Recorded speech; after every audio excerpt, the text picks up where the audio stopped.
Okay, welcome back to the WeMaple video show. Today we're joined with Karen Simmons, founder and CEO of the Autism Today Foundation, the first online information and resource center for autism worldwide. Karen is currently preparing the world's first ever World Autism Summit, which by the time this episode airs may have already been a tremendous success, or we may cut things short today and see if we can get this episode out a little bit sooner. Karen, thanks so much for joining us today. Thank you so much, Matt, for having me. I'm really thrilled to be here. Yeah, excellent. Wow, 14 books you've written. Hey? Yeah, it's been a whirlwind. When you have a lot of kids, you have a lot of energy, or they give you energy and you have to have energy to have them. So yeah, it really takes something to write one book, let alone 14 of them. Yeah, there's a lot to do. There's a lot of things you have to figure out, and there's a lot of things you have to help people with. So many things to do and figure out. Yeah, and there's some, maybe we could start with some of the distinctions in language. The idea of neurodiverse and autistic, are those both in the same kind of spectrum of things, or how would you sort of define autism and the neurodiversity? Neurodiversity is pretty much a newer term. It's really an umbrella term to define a lot of different types of invisible disabilities like ADHD, Tourette syndrome, autism, like a higher type of functioning autism, different types of those types of disabilities. And we don't even use the term disabilities anymore. I know that when we did the first Chicken Soup for the Soul children with so-called special needs, there was such an influx of different types of titles that they came out with to define different types of situations, conditions that they define for special needs or autism. And there was such a pushback because the term special in itself, people didn't like that term because of all the people that made fun of people back in the day. Autism, autistic, all these terms, there's been a pendulum that has swung back and forth over the past 30, 40 years to define a person with autism or a person that's autistic. And there's so much around the language that has shifted. Bottom line is we're trying to help people around their sensory challenges, their behavioral challenges, their communication challenges, their emotional challenges. So that's really what we're trying to help here, rather than the label itself. Yeah, got that. And, this hits close to home for you as a mother of 7 children, and you have 2 sons that there's been some sort of an impact in this kind of realm of things. Could you describe a little bit about what that was like, from a parental perspective of the impact? And then also, kind of how you got involved in this world and, got so motivated to make a difference. Well, I'm a gemologist by trade. That was my passion, was to travel around the world to collect gemstones. And we had jewelry stores. And then when my son was first diagnosed with autism, my sister-in-law told me I really needed to get him in because he had some behavioral traits that she heard about on a radio talk show. And I was very reluctant to take him in, but I dragged him in, kicking and screaming across the Glen Rose parking lot. And they told me, well, yeah, he shows signs of autism, but bring him back in a year. And so reluctantly, I brought him back in 3 months because they said that you need to get him into early intervention. People like Temple Grandin and other people said you really, really need to have something right away, because if you don't, the trajectory of his lifespan is going to be thrown off kilter because he needs to have the help right away. That really helped me just to get on the bandwagon right away. My husband at the time didn't understand the importance. So he was in a state of denial for like 14 years until later on he said, I think he's sitting in the back of the room and reading all the time. And a lot of families do stay stuck in this state of denial because they don't want to look at that maybe there might be something that they could do something about it at an earlier age. Anyway, I'm off on a tangent here, but it's just clearly defining what the situation is at an early age that's so important. Like some of the social skills, some of the behaviors. The behaviors may look very, very different on a young child than they do on an older person. I can tell you that when I went to one of the first Autism Society meetings and I saw a grown man, he was playing leapfrog in the middle of the dance floor, it was very, very profound to me to say, like, that's maybe what my son might look like at a later age. And that's when it hit home that, well, it may be cute when he's 2.5 years old, but we've got to do something and make sure we can get the behaviors in order at an earlier age. I don't know if that answered the question, but Yeah, well, I mean, 100%. We had a guest on the WeMaple video show recently, and he was in his 60s until he got diagnosed, and it wasn't, maybe severe enough that he thought he was different, and that had a tremendous impact on his friend groups and his experience through academia, and then onto the work world. And so with, your organization, which is based here in Alberta, Canada, and now this, global summit, what is it that you're hoping to achieve with the World Autism Summit? we want to move the needle of understanding and success for people with autism and neurodiversity fastest way possible globally. That's what we want to do. We want everybody to understand, accept, and help and understand, and give people the success that they need and deserve. There's a lot of people in this world that have such skills, such gifts, strengths, and talents that we could tap into, and they're ignored because of some of the things that get in the way. Maybe social skills, maybe the way that people on the spectrum dress. Silly things. Maybe they don't interact the same way that so-called neurotypicals act.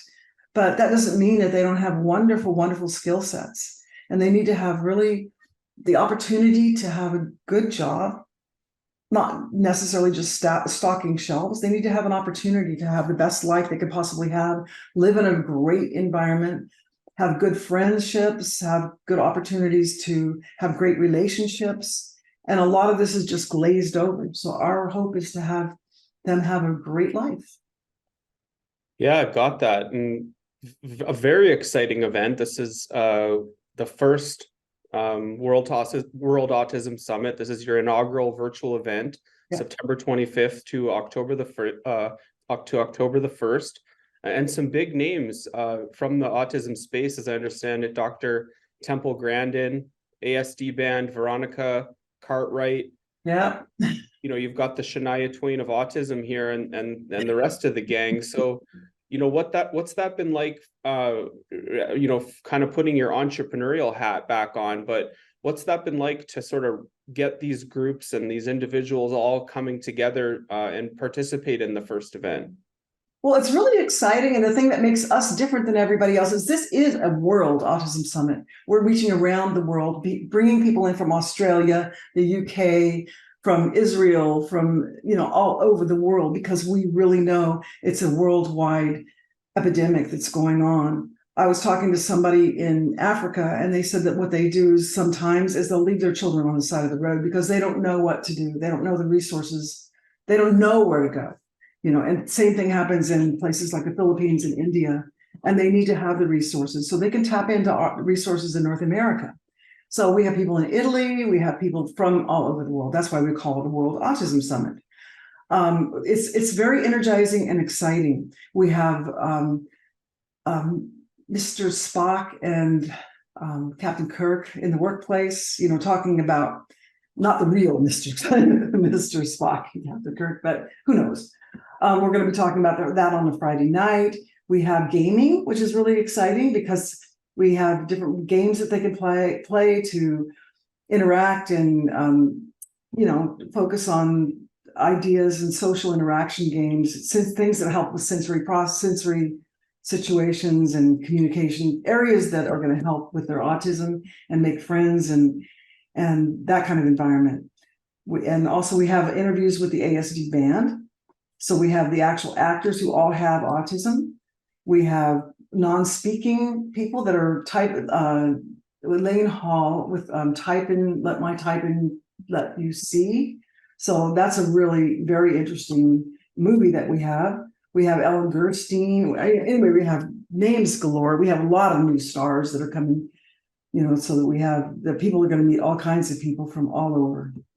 Yeah, massive event from what I understand, more than 50 experts, as you say, from all over the world. And you've sort of 81. segment it out into early intervention, technology, mental health, career training and employment is one thing in particular that I know Temple Grandin speaks to quite frequently. And John, our other guest on the show, was talking about the importance of the workplace, that oftentimes, this fall off a cliff term where when you reach a certain age range in your early 20s, the support changes quite significantly. And if these folks aren't set up to be in the workforce, they can face a tremendous barrier to their, well-being and the rest of their life. What could you share with us about that point, the falling off the cliff point, or in that kind of realm? We want to give them wings so they don't fall off the cliff, but they fly into the sky. We really do. And we have organizations like Pathways for Autism and other iSocial and other organizations that are going to help us do that. Because like I said, our people with autism and neurodiversity are the cream of the crop in a lot of instances. And they have such unique and wonderful skill sets that people need to tap into. They need to understand that they have many, many skill sets. So we want to help discover those skills, discover the gems within the people with autism and neurodiversity, because they are there, and we're going to help them discover those gems. And I'm a gemologist, and I know that. I know they're there, and I'm helping people discover those gems. What I used to do at conferences, when I was doing the live conferences, is I would pass around a star sapphire, and I'd have people shine the light on that star. And that's when the star would come out. And I would tell people that's what you need to do with your children, is shine the light on them, shine that light on that human being. And that's when you're going to see that star come out, that magnificence. We have Mike Lake, who's also going to be coming out, and he has a son with autism. And he's very excited about talking about his son and how great he's doing and everything too. So we have a lot of very, very unique and exciting and different, things that we want to cover, because we do want to cover as many possible things as we can. And I know it's a lot of information for people to digest, but people can take what they want to take, and, and what they want to leave, they can leave and come back for it later. So that's, yeah. Yeah, that's excellent. And we'll make sure that we link to the website for those potential sponsors or partners, attendees, and we'll ensure to include the link in the video. In the broad sense of things, you've been in this space for decades, and then now you've got this event.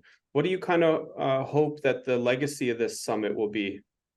Well, I want to build a community, with everyone in this event, and other people too. Have parents connect to parents, professionals connect to other professionals. The learning and education part of this has always been my passion, because people need to know and understand what to do, where to go, how to connect to other people. It's not the Karen Simmons show or the Autism Today show or anything like that. It's about everybody. It's about everybody connecting to everybody and helping move that needle of understanding and success the fastest way possible, because these kids and these people need help, and they need to be discovered. It's like discovering the gems, because they are truly the gems, in the world. Yeah. What are some of those hurdles, Karen, that folks might face when it comes to the resources for the families and the people on the spectrum to succeed? Social appropriateness, not being able to read somebody the right way. Maybe a person with autism may not look you in the eye, but that doesn't mean they don't see you. Maybe they don't hear what you're saying. You don't think that they hear you. You don't think that they understand you. They may walk right by you, but they totally get what you're talking about. They want to be loved. They want to be cared for too. They do, even though they may not appear that way. A lot of times, police officers or the justice system doesn't see them or understand them, and they may be incarcerated inappropriately, which is a big hurdle. There are many challenges that they have. Maybe they don't dress appropriately for a certain situation, and they don't understand the ramifications of not wearing the right type of clothing to a job interview, and they don't really get why they need to wear the proper clothes, what they need to wear. So those types of things need to be taught. They need to be taught at an early age. They need to also be taught at an older age. So, I mean, I can go on and on and on. Some of the games, one of the games that we have that's going to be played on Sunday night teaches some of these different skill sets, and it's fun. You learn how to do this in a fun way and interact with some of the people that are going to show up in the game. And the woman is Leslie Robinson, who developed the game. And it's going to be played after the Dungeons and Dragons game. So we have Dungeons and Dragons, and we have oh my gosh. Keep it real. Keep it real. Yeah, it's a very, very cool game, and she plays it with hundreds of thousands of people. So I want to get that game out there because it's going to help a lot of people, and because a lot of people that get incarcerated inappropriate for the wrong reasons. There's another game that she's got together that's about people that have been put in prison or in jail that are coming out and that need to be put back into society. So, I mean, there's a lot of different angles, lots of different things that need to be covered and need to be understood. I mean, it's a wealth of information that we have at this conference. I want to keep, spreading the word. I want people to understand, and I want them to have hope, and I want them to have solutions. Not just hope, not just awareness, but solutions to their problems. A way, a trajectory, somewhere to go. Yeah, I got that. Really acknowledge your passion and what it takes to put something like this together. As we near the end of this initial conversation, what is it that the people can expect? This is a conference that's running multiple days and has a handful of speakers as well as panelists. Is this something that people will tune into live? Is it a mix of live with pre-recorded sessions? And then will the content be available for people if they miss these particular dates? Will the recordings and the presentations be available online? It's going to be live for an hour and a half during the day. We have a live panel participant section. There will be movies in the evening, and the rest of the content is going to be pre-recorded. It's been pre-recorded in August, so it's very fresh, recent content. I was in every single one of those meetings. So it's all very, very good current content. It's Pacific time. It starts at 8 o'clock. So everybody has to adjust their clocks to around that 8 o'clock time frame. And it starts at 8 and it goes until 4. And then at 5 o'clock to 6:30 is the live panel. And then at 7 o'clock is the movie time. And we have movies every night, with the exception of Friday night. We have the Mr. Spock creates a career path for people with autism with Captain Kirk. And then we have the game night on Sunday night. And we're going to roll right into the game night. We're not going to stop for any breaks. We're just going to have the live panel and roll right into game night. So, and then we'll have a discussion. And if you want the drill down, here's the drill down. There's going to be a live, there's going to be a panel discussion about what the benefits are of the games and how they help with social interaction and people with autism and neurodiversity world. So that's how that works. But it's going to be fun, lots of fun, high energy, work hard, play hard, like I've always learned, go big or go home, so. Yeah, well, this certainly is an achievement. Day 1, early intervention, the right track. Day 2, adolescence and health. 3, school, education, career. Day 4, vocation and employment. Day 5, money and finances. Day 6, gifts, strengths, creativity, and talents. And then day 7, living plans and community. Where can people find out more about the World Autism Summit, Karen? They can find everything about the World Autism Summit at worldautismsummit.org. They can also find out about it at autismtoday.com and autismtoday.ca. So those are the parent sites, so they can find everything. They can also email me directly because I live, breathe, eat, and drink Autism Today. So Karen at autismtoday.com. Oh, that's excellent, Karen. Thanks so much for joining us, and we look forward to having you back on the show for a follow-up on how the conference went. Thank you too, Matt. It's wonderful to have you. or for me to be here. Thank you. You got it. Take care. You too.